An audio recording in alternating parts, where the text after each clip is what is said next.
Okay, it's day 6, and we're going to kick off our day with a little boat cruise on Lake Minnewanka. Lake Minnewanka is the largest lake in the Canadian Rockies and is 142 meters or 466 feet deep at its deepest point. I can't believe the perfect weather today. It's like sunny and warm, but like still get to wear a little sweater. It's nice. It is nice. We arrived early at the dock to get checked in and grab a seat.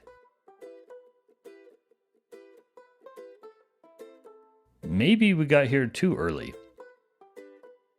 And we're off. This is a guided boat tour. There is a driver and a narrator. We immediately get great views of the turquoise lake with mountains on both sides. This lake has some insane stories to tell.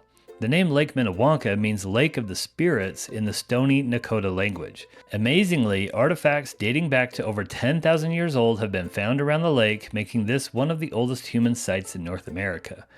This lake is part natural, part man-made. Originally, it was a much smaller lake, and there was even a resort town next to the lake. But the lake was dammed a few times, each time making the lake a little larger. The last time was during World War II, and the lake expanded so much, it covered up the resort town. So now there is a ghost town at the bottom of the lake, and it's actually quite popular for scuba divers to explore the ghost town today.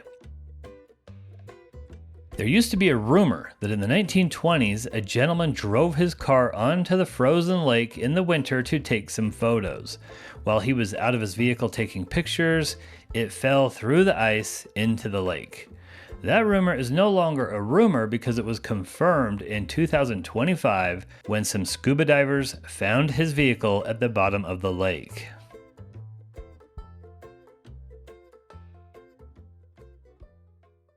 I loved it.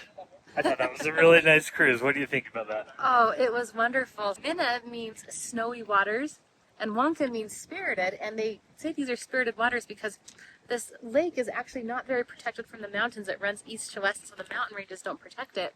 Yeah. So it can get 7-foot swells. We only went on the hour-long cruise, but they do have other cruises that will go a little deeper into the lake. They have a booze cruise, a cruise where they serve tea. They have a cruise for kids where they have kind of like a little scavenger hunt. And the tour guides on these cruises for Pursuit are top-notch. Yes. They are really well trained. They do a great job. Comfortable boat, comfortable seats, great tour guide, all around. Awesome experience for 1 hour.